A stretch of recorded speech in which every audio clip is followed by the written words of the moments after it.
में हमारे साथ एक घटना घटी थी। हमारी स्थिति तो ठीक नहीं थी। हमारे पड़ोस के अंकल जी ने टीवी खरीदी। हम बच्चे ही थे, टूटा फूटा मकान था। उसी में माताजी, हम, पिताजी, हमसे छोटी बहन और भाई रहते थे। बिल्कुल सत्य घटना बता रहे हैं अपनी जिंदगी की। जब पड़ोस के अंकल जी ने टीवी खरीदी भैया, तो हम बच्चे ही थे, छोटे थे, रहे होंगे 6-7 साल के। रोज हम टीवी देखने जाते थे, क्योंकि उतनी गांव में टीवी हुआ नहीं करती और हमारे घर में तो लाइट भी नहीं होती। दीपक के नीचे बैठ करके रामचरितमानस पढ़ते, मिट्टी के तेल की डिब्बी बनती थी, केरोसिन की, उसी को जला करके हम लोग भोजन करते थे, वो भी कभी कभी। जब पड़ोस के अंकल जी ने टीवी खरीदी, हम जाने लगे। 1-2 महीना तो सामान्य रहा। 2 महीना बाद उन्होंने हमें देख करके टीवी बंद कर दी और हम जैसे ही बाहर निकले तो फिर चालू कर दी। हमारे मन को बड़ा दुख, बाहर अंधेरा था, रोना आ गया। लेकिन हमने उनको कुछ नहीं कहा कि आज से तुम्हारे घर नहीं आएंगे, तुम्हारे दरवाजे पर नहीं आएंगे, या तुम्हारी टीवी तुम्हें बड़ा घमंड आ गया, घुमान आ गया, ऐसा कुछ नहीं कहा। मन ही मन में आंसू खूब ढूंढने पड़े। घर वापस आए, सामने ही मकान वापस आए तो माँ ने कहा, माँ हमको घर पर बचपन में धीरू कहते, हमारा बेटा धीरू, आज तुम जल्दी आ गए। हमने कहा हाँ माँ, आज कार्यक्रम ठीक नहीं आ रहा, सीरियल ठीक नहीं आ रहा। माँ को लगा होगी कोई बात। हमारा जो पुराना मकान अभी भी है, उसी मकान के पीछे एक नाला है। हमें इतना रोना आया, हम व्यासपीठ पर सत्य बता रहे हैं कि हम नाले के किनारे बैठ गए और खूब रोए। घर पर रोते तो माँ पूछ लेती, रोते रहे, लेकिन हमने वही किनारे पर बैठे बैठे प्रण लिया कि अब आज के बाद धीरेन्द्र कृष्ण शास्त्री जी, हम टीवी तब देखेंगे जब अपने पिताजी की टीवी खरीद लेंगे। वापस आए, सो गए। बात आई गई हो गई, लेकिन हमने संकल्प ले लिया। किसी के भी घर में जाते थे, गांव के ब्राह्मण तो कर्म कांड करने जाते थे, पूजा करने, सत्यनारायण की कथा करने, किसी का गृह प्रवेश करवाने, कभी अनुष्ठान करने घर घर जाते थे बच्चे। अच्छा, जब गांव वाले बुलाते थे, जिस मकान के कमरे में टीवी लगी हो उस पर बैठा नहीं करते, क्योंकि हमारा प्रण।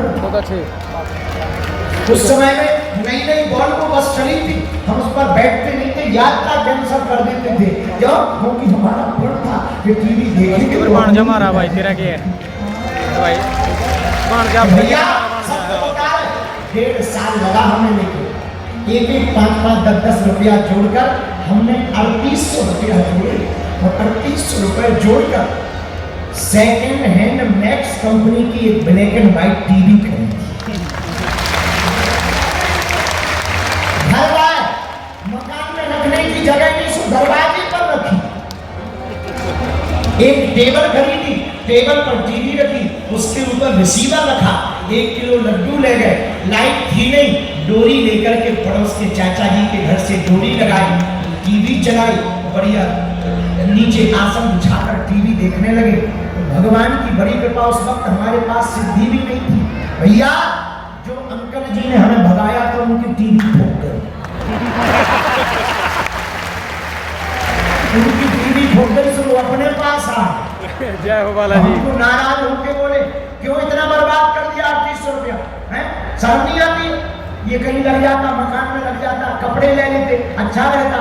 हमने धीरे से कहा, अंकल जी थैंक यू। उन्हें समझ में नहीं आया कि थैंक यू क्यों बोले। हमने एक लड्डू छुपा के रखा था उनके लिए, हमने लड्डू दिया। बोले ये क्या? उनका प्रसाद है, टीवी की खुशी। उन्होंने कहा आखिर मामला क्या? हमने नहीं बताया कि आपने उस दिन भगा दिया था इसलिए नहीं। जब वो हमारे बगल में बैठ गए तो टीवी देखने लगे और रिसीवर था, फ्री चैनल आते थे, तो उस पर आध्यात्मिक चैनल भी आते थे। उसी दिन बैठे बैठे हमने दूसरा संकल्प लिया, वीरेंद्र जी अब तब तक शांत नहीं बैठेंगे जब तक अंकल जी को हम टीवी पर नहीं दिख जाए।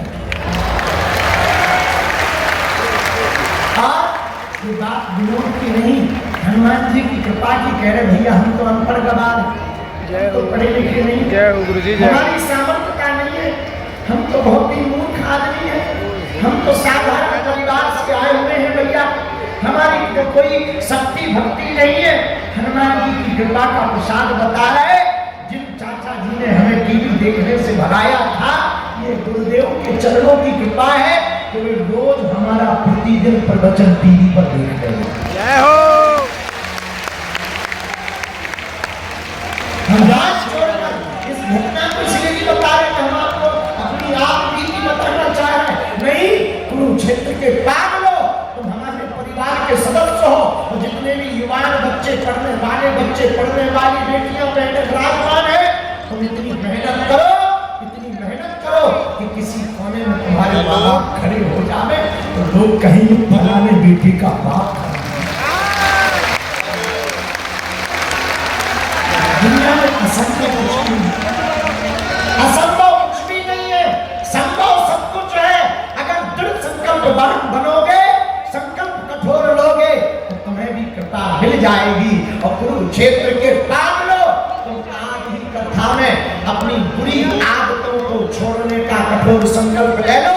हम तुम्हें दावे के साथ कहते, तुम्हें किसी भी दरबार में भटकने की जरूरत नहीं पड़ेगी, तुम्हारा घर ही बागेश्वर दरबार बन जाएगा।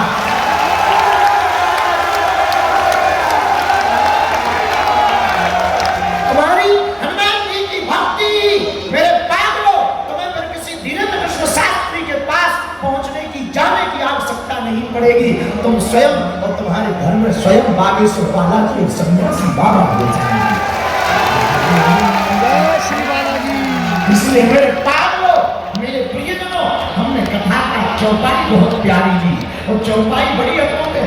आपको भी अगर सिद्धि प्राप्त करनी तो हनुमान जी की शरण पकड़ो। क्यों?